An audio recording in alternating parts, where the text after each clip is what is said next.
Hyderabad metro రైళ్లు ఒకే పట్టాలపైకి వస్తే ఎలాంటి ప్రమాదం జరుగుతుంది? ఇప్పుడు అదే అంశం చర్చనీయాంశంగా మారింది.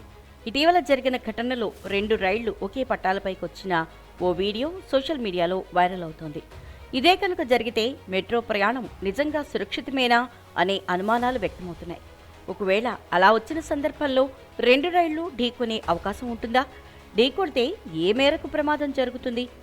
సాంకేతిక, మానవ తప్పిదాల దృష్ట్యా ఒకసారి 2 రైళ్లు ఒకే పట్టాలపైకి వస్తే కనుక ఎలాంటి ప్రమాదం జరగకుండా చర్యలు తీసుకోవాలనే దానిపై మొదటి నుంచి చర్చ జరుగుతోంది.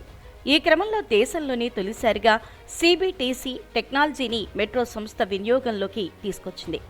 ఉప్పల్లోని ఆపరేషన్ కంట్రోల్ సెంటర్ ద్వారా నియంత్రించగలిగే వ్యవస్థను రూపొందించారు. దీని ద్వారా మానవ, యాంత్రిక తప్పిదాలకు తావు లేకుండా మెట్రో రాకపోకలు సాగించే వీలుంటుందని మెట్రో ఉన్నతాధికారులు చెప్తున్నారు.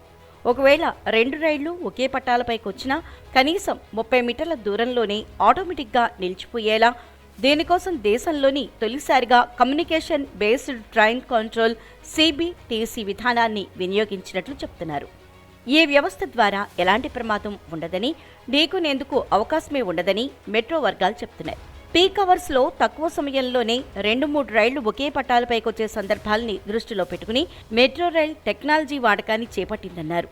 ఇదే ప్రయాణికులకు రక్షణ కవచంలా పనిచేస్తుందని, దీంతో 2 మెట్రో రైళ్లు ఢీకొనకుండా నియంత్రించగలిగే సామర్థ్యం దేశంలోని ఏ మెట్రో రైలుకు లేదని మెట్రో వర్గాలు తెలిపాయి. ఎలివేటెడ్ మెట్రో కారిడార్ ప్రమాదాల్ని నియంత్రించేందుకు ఏర్పాటు చేసిన కమ్యూనికేషన్ బేస్డ్ ట్రైన్ కంట్రోల్ వ్యవస్థ అన్ని మెట్రో రైళ్లకు ఆదర్శంగా నిలుస్తుందని ఇటీవల జరిగిన ఓ సమావేశంలో మెట్రో ఎండీ ఎన్వీఎస్ రెడ్డి స్పష్టం చేశారు.